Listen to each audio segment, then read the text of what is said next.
Prime education Jaipur. आज हम discuss करेंगे राजस्थान की प्राचीन सभ्यताएं जो अपकमिंग कॉम्पिटिटिव एग्जाम्स के लिए इक्वली इम्पोर्टेंट रहेगी। राजस्थान की प्राचीन सभ्यताओं में बात करें, सबसे पहले आएगी और सबसे प्रमुख है कालीबंगा सभ्यता।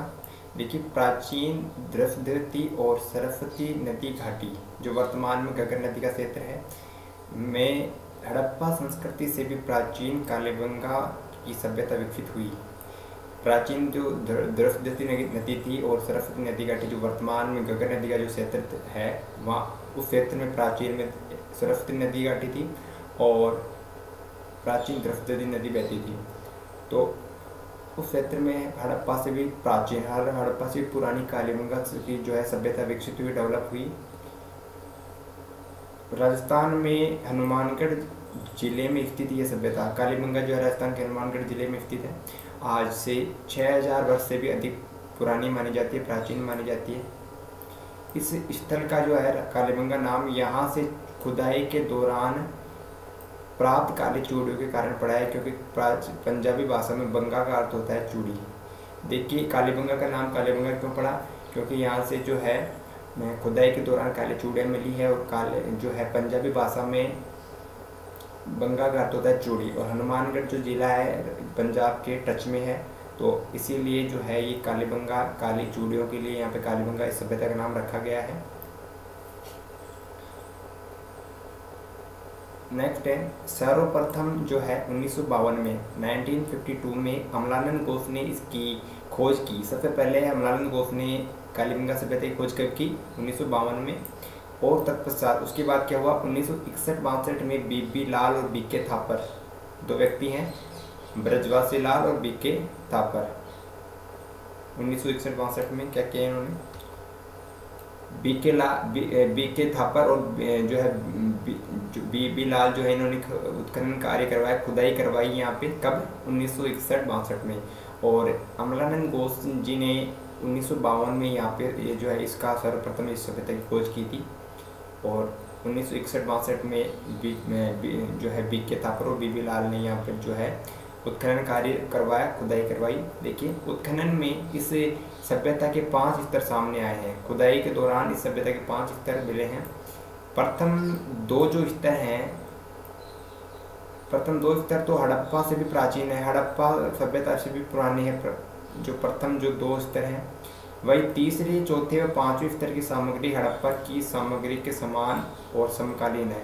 देखिए, इस कालीबंगा की खुदाई से जो है उत्खनन में 5 स्तर सामने है सभ्यता की, जिसमें 2 तो जो हैं 2 स्तर, शुरू के 2 स्तर तो है हड़प्पा से भी पुरानी है, और तीसरे, चौथा और 5वां जो स्तर है इनकी सामग्री हड़प्पा के समकालीन है, हड़प्पा जैसी ही है या हड़प्पा के समान ही है। तो इस आधार पर क्या है कि कालीबंगा की सभ्यता को 2 भागों में बांट सकते हैं, एक तो हड़प्पा से भी पुरानी और एक हड़प्पा कालीन। तो देखिए, प्राग हड़प्पा कालीन सभ्यता एक इसको नाम दे सकते हैं, दूसरी है हड़प्पा सभ्यता। जो चीज़ें जो है हड़प्पा से भी पुरानी यहाँ पे मिली है वो प्राग हड़प्पा सभ्यता का स्तर है, और जो हड़प्पा के समान जो सामग्री मिली है या समकालीन है तो वो हड़प्पा कालीन जो है स्तर है सभ्यता का, कालीबंगा का। नेक्स्ट है कालीबंगा सुव्यवस्थित रूप में बसा हुआ नगर था। कालीबंगा सुव्यवस्थित रूप में बसा हुआ नगर था अच्छे से, जैसे जो है मोहनजोदड़ो भी जो है बसा हुआ नगर था। मकान बनाने में मिट्टी की ईंटों को धूप में पकाकर, देखिए मकान बनाने के लिए क्या होता था, मिट्टी की ईंटों को धूप में पकाया जाता था, काम में प्रयुक्त किया जाता था। मिट्टी की मकान बनाने के लिए मिट्टी की ईंटों को पका कर प्रयुक्त किया जाता था, काम में लिया जाता था। उत्खनन से प्राप्त मिट्टी के बर्तन व उनके अवशेष पतले और हल्के हैं। जो खुदाई में जो मिट्टी के बर्तन मिले हैं वो बर्तन और उनके अवशेष जो हैं पतले और हल्के हैं, तथा उनमें सुंदरता व सुडौलता का अभाव है। इतनी सुंदर बर्तन नहीं है मिट्टी के जो बर्तन मिले हैं। बर्तनों का रंग जो है लाल है। कालीबंगा से मिले हुए जो बर्तन हैं, खुदाई में जो बर्तन मिले हैं इनका जो कलर है लाल है, रेड है, जिन पर काली व सफ़ेद रंग की रेखाएं जो हैं खींची गई है। इन पर काली व सफ़ेद रंग की रेखाएं खींची गई है। यहाँ से जुते हुए खेत के साक्ष्य मिले हैं। कालीबंगा से जुते हुए खेत के साक्ष्य मिले हैं। ऐसा अनुमान है कि लोग एक ही खेत में 2 फसल उगाते थे। अनुमान लगाया जा सकता है कि लोग जो थे कालीबंगा के एक ही खेत में 2 फसल उगाते थे। अब क्वेश्चन यहाँ पे क्रिएट हो जाता है, किस सभ्यता स्थल से जुते हुए खेत के साक्ष्य मिले हैं? कालीबंगा से। कालीबंगा से जो बर्तन मिले हैं उनका रंग कैसा है? लाल, और इन बर्तनों पर काली व सफ़ेद रंग की रेखाएं खींची गई है। कालीबंगा की खुदाई से प्राप्त मिट्टी के बर्तन जो हैं पतले और हल्के हैं, और इनके अवशेष भी पतले और हल्के हैं। और मकान बनाने के लिए कालीबंगा के जो लोग हैं मिट्टी की ईंटों को धूप में पकाकर काम में लेते थे। और ये जो कालीबंगा है सुव्यवस्थित रूप से बसा हुआ नगर था। देखिए, कालीबंगा से मिले कब्रिस्तान से यहाँ के निवासियों की समाधान पद्धतियों की जानकारी मिली है। कालीबंगा से कब्रिस्तान मिले हैं जिससे यहाँ के जो निवासी थे उनके समाधान पद्धतियों की भी जानकारी मिलती है। साथ ही एक बच्चे के कंकाल की खोपड़ी में 6 छिद्र मिले हैं, ये कालीबंगा से ही मिले हैं। एक बच्चे की कंकाल की खोपड़ी में 6 छेद मिले हैं, जिसे मस्तिष्क शोथ बीमारी के इलाज का प्रमाण माना जाता है। जिससे ये प्रमाणित होता है कि मस्तिष्क शोथ बीमारी का इलाज जो है शायद वहाँ पर पॉसिबल होगा। यहाँ से प्राप्त खिलौना, बैलगाड़ी, हवन कुंड, लकड़ी की नाली व बेलनाकार मोहर का हड़प्पा सभ्यता में अपना विशिष्ट है। देखिए, जो है कालीबंगा से बैलगाड़ी प्राप्त हुई है, हवन कुंड प्राप्त हुआ है, लकड़ी की नाली प्राप्त हुई है, और बेलनाकार मोहर भी यहाँ से ही प्राप्त हुई है। तो ये जो हैं चीज़ें हड़प्पा सभ्यता में अपना विशिष्ट स्थान इनका है।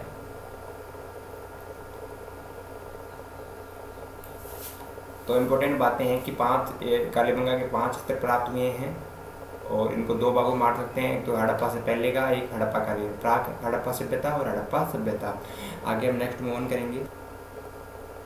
अपनी सेकंड जो सभ्यता है राजस्थान की प्राचीन सभ्यताओं में, इसका आता है स्थान दूसरा आहट सभ्यता।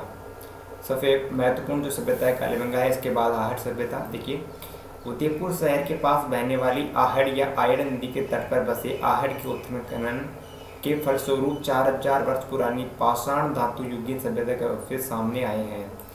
उदयपुर के पास कौन सी नदी बहती है? आहड़ या आयड़ नदी, और इसी के तट पर जो है आहड़ बसा हुआ, और उसके में जो है आहड़ की जो खुदाई हुई उसके फलस्वरूप 4000 वर्ष पुरानी पाषाण धातु युगीन सभ्यता के अवशेष सामने आए हैं। पत्थर की जो धातु युगीन सभ्यता है इसके अवशेष सामने आए हैं, और कितने वर्ष पुराने? 4000 वर्ष पुराने। यह सभ्यता एक टीले के नीचे दबी हुई प्राप्त हुई थी, जिसे धूलकोट है, धूल यानी मिट्टी का टीला कहते हैं। आहट सभ्यता जो है एक टीले के नीचे दबी हुई प्राप्त हुई थी, जिसे धूलकोट क्या होता है? धूल यानी मिट्टी का टीला कहते हैं। सर्वप्रथम 1953 में यहाँ अक्षय कीर्ति व्यास, सबसे पहले यहाँ पे जो है अक्षय कीर्ति व्यास जी ने, व उसके बाद रतनचंद्र अग्रवाल व HD सांकलिया के निर्देशन में उत्खनन कार्य करवाया। सबसे पहले तो यहाँ पे उत्खनन किसके निर्देशन में हुआ? अक्षय कीर्ति व्यास के। उसके बाद में रतनचंद्र अग्रवाल और HD सांकलिया के निर्देशन में भी यहाँ पे उत्खनन कार्य हुआ, खुदाई का कार्य किया गया। सबसे पहले अक्षय कीर्ति व्यास ने 1953 में, और उसके बाद में रतनचंद्र अग्रवाल और HD सांकलिया के निर्देशन में यहाँ पे उत्खनन कार्य किया गया। अगर नेक्स्ट बात करेंगे, इस सभ्यता के लोग मकान बनाने में धूप में सुखाई गई ईंटों पत्थरों का प्रयोग करते थे। इस सभ्यता के जो लोग थे मकान बनाने में धूप में सुखाई गई ईंटों व पत्थरों का प्रयोग करते थे।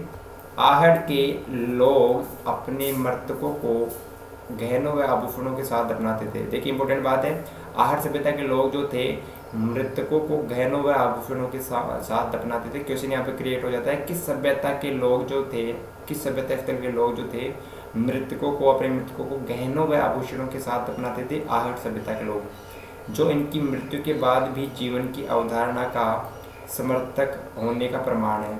और ये किसका प्रमाण है? इस बात का प्रमाण है कि उनकी मरने के बाद भी जीवन के प्रति उनकी अवधारणा है, इसका समर्थन करता है। इसीलिए तो गहनों व आभूषणों के साथ उनको दफनाते थे। उत्खनन में मिट्टी के बर्तन सर्वाधिक मिले हैं। आहड़ सभ्यता खुदाई में मिट्टी के बर्तन सबसे ज़्यादा मिले हैं, जो आहड़ को लाल काले मिट्टी के बर्तन वाली संस्कृति का प्रमुख केंद्र सिद्ध करते हैं। यहाँ से जो मिट्टी के बर्तन, सबसे ज़्यादा मिट्टी के बर्तन मिले हैं, और आहड़ को लाल काली मिट्टी के बर्तन वाली सभ्यता संस्कृति का प्रमुख केंद्र सिद्ध करते हैं। आहड़ का दूसरा नाम ताम्रवती नगरी भी मिलता है। आहड़ का ही दूसरा नाम क्या मिलता है? ताम्रवती नगरी भी मिलता है, जो यहाँ तांबे के उपकरणों व औजारों के अत्यधिक प्रयोग होने के कारण रखा गया है। ये ताम्रवती नगरी क्यों रखा गया इसका नाम? क्योंकि यहाँ पे जो है तांबे के औजारों उपकरणों का बहुत अत्यधिक प्रयोग होता था। उत्खनन से प्राप्त ठप्पों से यहाँ रंगाई छपाई व्यवसाय के उन्नत होने का अनुमान भी लगाया जाता है। और खुदाई से जो प्राप्त हुए हैं ठप्पे, यहाँ से इस बात का अनुमान लगाया जा सकता है कि रंगाई छपाई का व्यवसाय यहाँ पे उन्नत रहा होगा। अगर हम आहड़ सभ्यता में इम्पोर्टेंट बात डिस्कस करें तो देखिए, सबसे पहले जो आहड़ सभ्यता है, क्वेश्चन यहाँ से क्रिएट होगा कि किस जिले में, किस शहर में है? उदयपुर में। कौन सी नदी के तट पर है? आहड़, जो आयड़ नदी के तट पर है। और इसका जो है उत्खनन जो है सर्वप्रथम किसके द्वारा किया गया? 1953 में अक्षय कीर्ति व्यास जी के द्वारा सबसे पहले उत्खनन किया गया। इसके बाद में रतन चंद्र अग्रवाल और HD सांकलिया के निर्देशन में भी कार्य हुआ उत्खनन का। और आहड़ सभ्यता को धूलकोट, धूल यानी मिट्टी का टीला भी कहते हैं, क्योंकि ये सभ्यता है एक टीले के नीचे दबी हुई प्राप्त हुई थी। और जो है आहड़ सभ्यता के लोग मकान बनाने में धूप में सुखाई गई ईंटों का प्रयोग करते थे। ईंटों और पत्तों का प्रयोग करते थे, मतलब ये पक्की ईंटों का प्रयोग नहीं करते थे जो आग में पकाई जाती है, केवल धूप में सुखाई गई ईंटों का ही प्रयोग करते थे, पत्थरों का प्रयोग करते थे। आहड़ के लोग जो है मृतकों को गहनों और आभूषणों के साथ ही दफनाते थे, जो इनके जो है मृत्यु के बाद भी जीवन की अवधारणा का समर्थक होने का प्रमाण, इस बात का प्रमाण है कि ये लोग ऐसे मानते थे कि मृत्यु के बाद भी जीवन होता है, तो इसीलिए मृतकों को गहनों व आभूषणों के साथ ही दफना देते थे। और आहड़ के उत्खनन से जो मिट्टी के बर्तन मिले हैं, ये मिट्टी के बर्तन आहड़ को लाल काले मिट्टी के बर्तनों वाले संस्कृति का प्रमुख केंद्र इसको सिद्ध करते हैं। और आहड़ का ही दूसरा नाम ताम्रवती नगरी भी मिलता है, और ये इसलिए रखा गया है कि यहाँ पे तांबे के औजारों व उपकरणों का प्रयोग अत्यधिक रहा होगा। इम्पोर्टेंट बात है, आहड़ सभ्यता का नाम धूलकोट भी है, क्योंकि ये एक टीले के नीचे दबी हुई प्राप्त हुई थी। धूलकोट यानी धूल मिट्टी का टीला। इसी का नाम ताम्रवती नगरी है। आयड़ या आहड़ नदी के किनारे उदयपुर में स्थित है आहड़। सबसे पहले उत्खनन हुआ अक्षय कीर्ति व्यास के निर्देशन में 1953 में। और यहाँ पे जो है आहड़ के उत्खनन से 4000 वर्ष पुरानी पाषाण धातु युगीन सभ्यता के अवशेष मिले हैं। राजस्थान की प्राचीन सभ्यताओं में हम नेक्स्ट डिस्कस करेंगे गिलुन सभ्यता। देखिए, राजसमंद जिले में स्थित है गिलुन कस्बा। राजसमंद जिले में स्थित गिलुन कस्बे में बनास नदी के तट पर, कौन से जिले में? राजसमंद जिले में। कौन सी नदी के तट पर? बनास नदी के तट पर। कस्बे का नाम है गिलुन।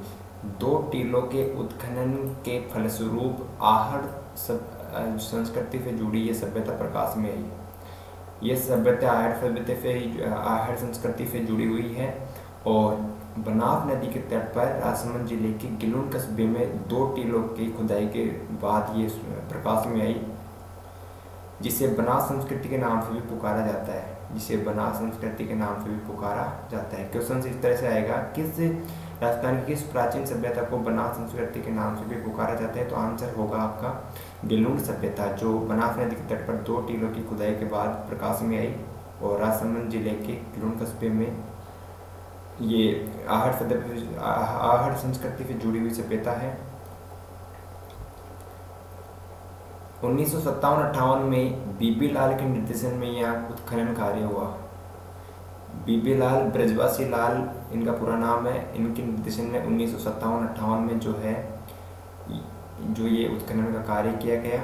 उसके बाद में 1998 से 2003 के मध्य पूना के डॉक्टर VS शिंदे, सबसे पहले 1957-58 में ब्रजवासी लाल, बीबी लाल के निर्देशन में खुदाई कार्य किया गया। उसके बाद में 98 से 2003 के मध्य पूना के डॉक्टर VS शिंदे और पेंसिल्वेनिया विश्वविद्यालय अमेरिका के प्रोफेसर ग्रेगरी पोसल के निर्देशन में भी क्या हुआ? यहाँ पे उत्खनन कार्य हुआ, खुदाई की गई।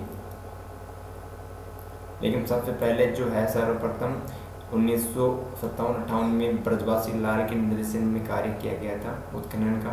उत्खनन से ताम्रयुगीन सभ्यता के अवशेष मिले हैं। गिलुंड के उत्खनन से ताम्रयुगीन जो है सभ्यता के अवशेष मिले हैं, इसीलिए ये आहट संस्कृति से जुड़ी हुई मानी जाती है, जिसका समय 1900 से 1700 ईसा पूर्व निर्धारित किया गया है।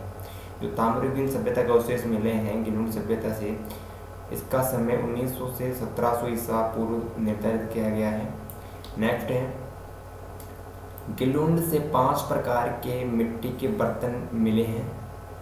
गिलुंड सभ्यता से 5 प्रकार के मिट्टी के बर्तन मिले हैं।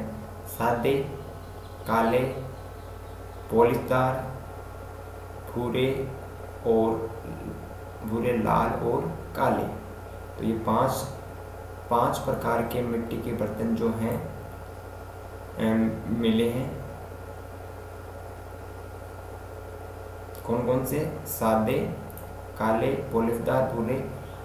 इसके अलावा लाल और काले चित्रित मृदभांड भी गिलुंड से मिले हैं। तो इस प्रकार 5 प्रकार के जो है मिट्टी के बर्तन यहाँ से मिले हैं।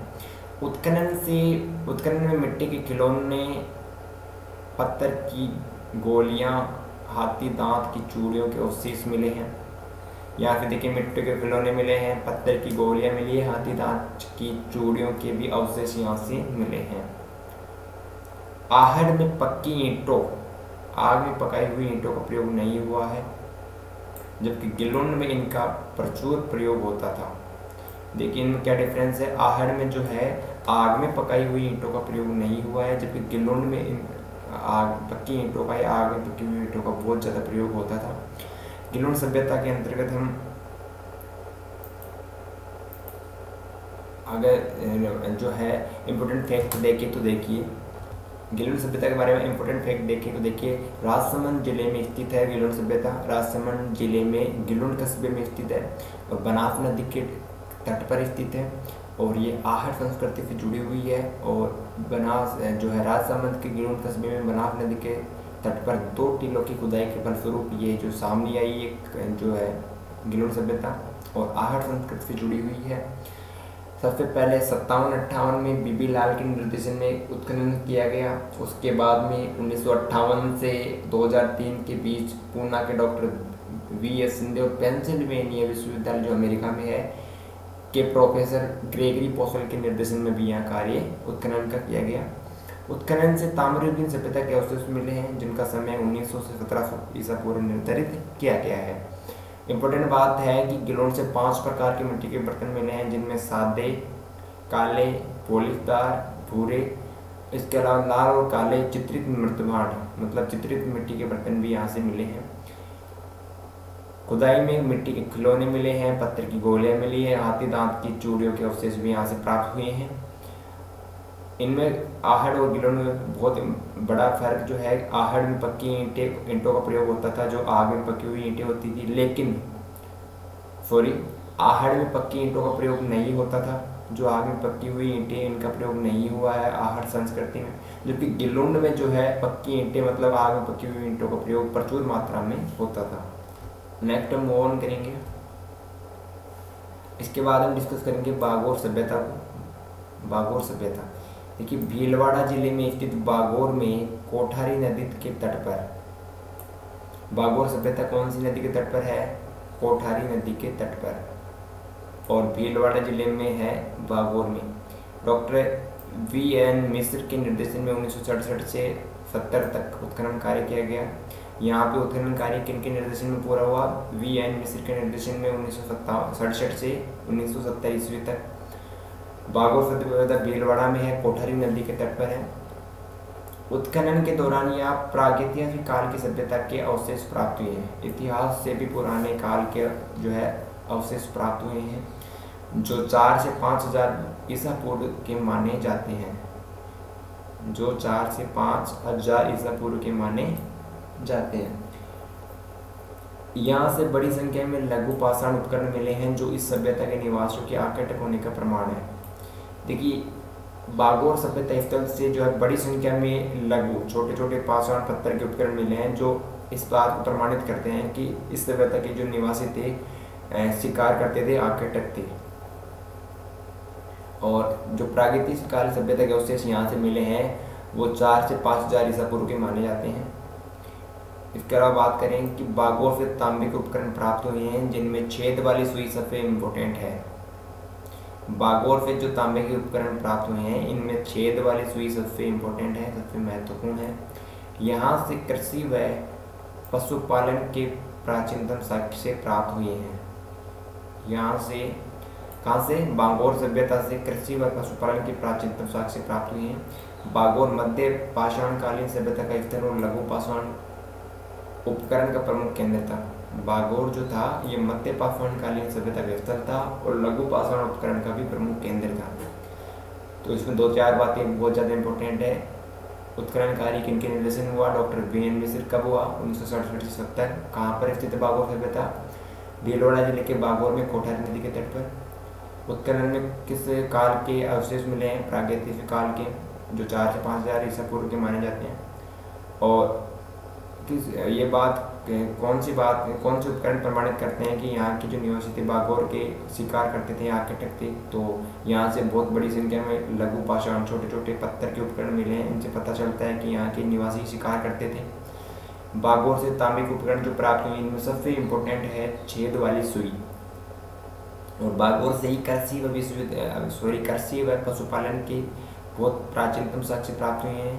बागोर मध्य पाषाणकालीन सभ्यता का स्थल था और बागोर जो था लघु पाषाण उपकरण का प्रमुख केंद्र था। नेक्स्ट मूव ऑन करेंगे, गणेश्वर सभ्यता को डिस्कस करेंगे।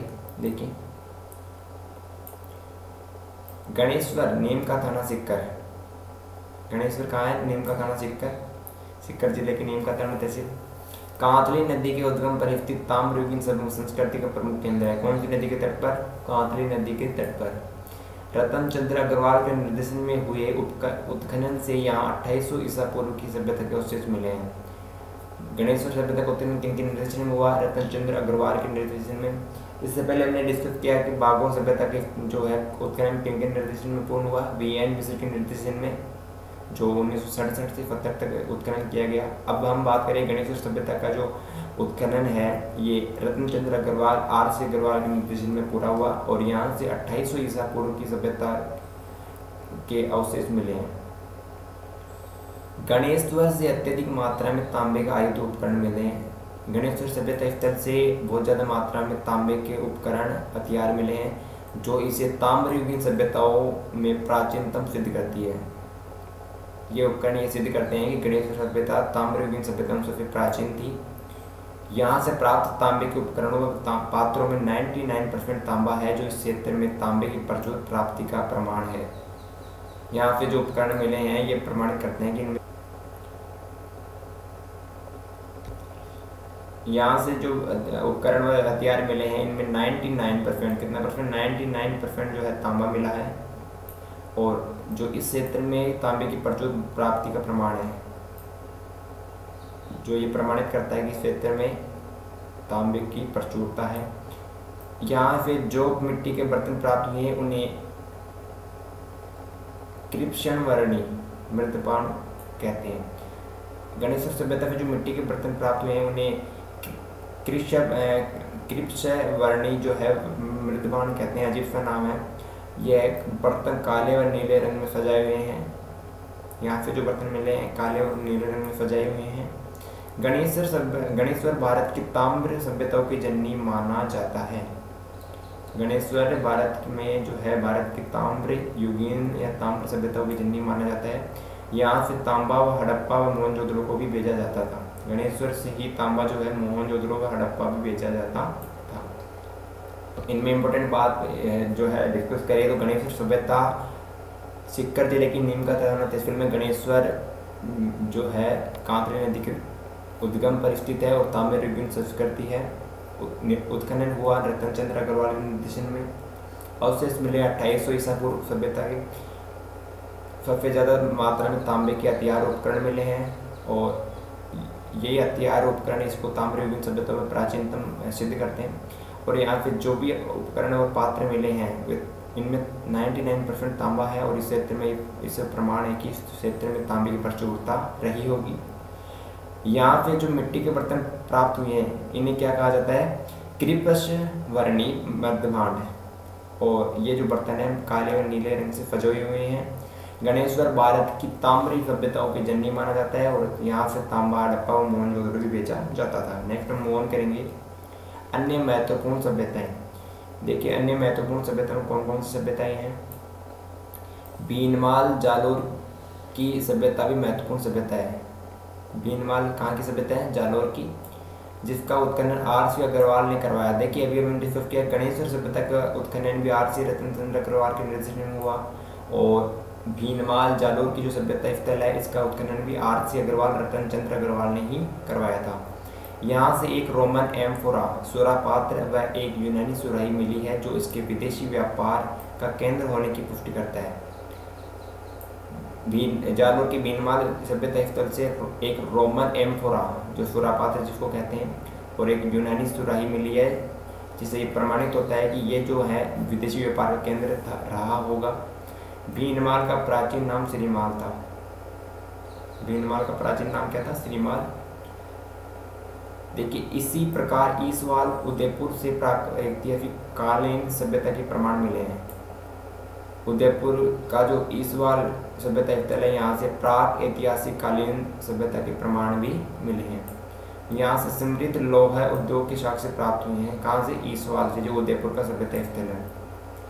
नेक्स्ट है प्राचीन मत्स्य जनपद में स्थित बेराट जो जयपुर में है कि बीजक की पहाड़ी, भीम की डूंगरी व महादेव जी की डूंगरी से हड़प्पा सभ्यता व मौर्य काल के अवशेष प्राप्त हुए हैं। प्राचीन मत्स्य जनपद में स्थित जो बेराट है जो जयपुर में स्थित है, यहाँ की बीजक की पहाड़ी, भीम डूंगरी व महादेव जी की डूंगरी से हड़प्पा कालीन व मौर्य काल के अवशेष प्राप्त हुए हैं। दयाराम साहनी, नील रत्न बनर्जी, कैलाशनाथ दीक्षित जैसे विद्वान इसके उत्खनन से जुड़े हुए थे। बेराट के उत्खनन से जुड़े हुए थे दयाराम साहनी, नील रत्न बनर्जी, कैलाशनाथ दीक्षित। बेराट से एक गोल मंदिर व अशोक के स्तंभ के अवशेष प्राप्त हुए हैं। एक गोल मंदिर प्राप्त हुआ है और अशोक के स्तंभ के अवशेष प्राप्त हुए हैं। बेराट के समीप अशोक का बाबरू शिलालेख अभिलेख प्राप्त हुआ है। बेराट के पास ही जो है बाबरू अभिलेख प्राप्त हुआ है अशोक का, जो अशोक के बौद्ध धर्म होने का अनुयायी होने का सबसे पुख्ता प्रमाण माना जाता है, जो ये इस बात की पुष्टि करता है कि अशोक बौद्ध धर्म का अनुयायी था। नेक्स्ट है बालातर जो उदयपुर में है। उदयपुर का जो बालातर सभ्यता स्थल है, बालातर उदयपुर में प्रोफेसर V.N. मिश्र के निर्देशन में हुए उत्खनन से एक ताम्रयुगीन पाषाणकालीन सभ्यता अस्तित्व में आई, प्रकाश में आई, और इस सभ्यता का संपर्क हड़प्पा सभ्यता से होने का पुख्ता प्रमाण प्राप्त होता है। बालातर उदयपुर की जो सभ्यता स्थल है इसका संपर्क हड़प्पा सभ्यता से होने का पुख्ता प्रमाण मिलता है। ये ताम्र पाषाणकालीन सभ्यता थी बालातर, और V.N. मिश्र के निर्देशन में इसका खुदाई उत्खनन कार्य किया गया जो उदयपुर में है बालातर। नेक्स्ट है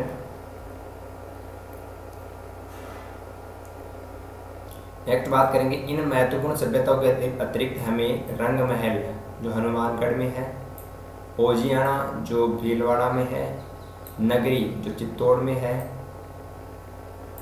बरौर जो गंगानगर में है, तिलवाड़ा जो बाड़मेर में है, जोधपुरा जो जयपुर में है, सोनारी झुंझुनू में है, नौ है भरतपुर में है, नगर जो टोंक में है, आदि प्राचीन सभ्यताओं के अवशेष भी प्राप्त हुए हैं। राजस्थान में आर्य संस्कृति का प्रसार। हड़प्पा संस्कृत सभ्यता के पतन 1800 ईसा पूर्व के आसपास के बाद जो है भारतीय इतिहास में वैदिक सभ्यता का जो समय प्रारंभ होता है। इस सभ्यता के बारे में जानने का प्रमुख प्रयोग 4 वेद हैं, ऋग्वेद, यजुर्वेद, सामवेद, अथर्ववेद, इसलिए इसे वैदिक सभ्यता कहा जाता है। राजस्थान में इस सभ्यता के अवशेष अनूपगढ़, तरखान वाला डेरा व चक 64 से मिले हैं। राजस्थान में वैदिक सभ्यता के अवशेष कहाँ मिले हैं? अनूपगढ़ से, तरखान वाला डेरा से और चक 64 से मिले हैं। महाकाव्य काल में राजस्थान में आर्यों की अनेक जो बस्तियां हैं इनका उल्लेख मिलता है। रामायण से ज्ञात होता है कि राम रावण युद्ध के समय जब दक्षिणी सागर ने अपने ऊपर सेतु बनवाना स्वीकार नहीं किया तो भगवान राम ने उसे भयभीत करने के लिए खींचा हुआ अपना अमोघ अस्त्र राजस्थान की ओर ही फेंका था। जिससे यहाँ समुद्र के स्थान पर मरुस्थल हो गया। यद्यपि आज वैज्ञानिक युग में इस कथा को स्वीकार नहीं किया जा सकता। सबसे इम्पोर्टेंट इस पेज में बात है कि रंगमहल सभ्यता स्थल जो है हनुमानगढ़ में है, ओजियाना भीलवाड़ा में है, नगरी चित्तौड़ में है, बरौर गंगानगर में है, तिलवाड़ा बाड़मेर में है, जोधपुरा जयपुर में है, सोनारी झुंझुनू में है, नोह भरतपुर में है, नगर टोंक में। इन प्राचीन सभ्यता के अवशेष भी राजस्थान से प्राप्त होते हैं। और इम्पोर्टेंट बात है कि वैदिक सभ्यता का अवशेष जो है राजस्थान में कहाँ प्राप्त होता है, अनूपगढ़ में तरखान वाला डेरा है, 64 से यहाँ पे वैदिक सभ्यताओं के अवशेष मिलते हैं।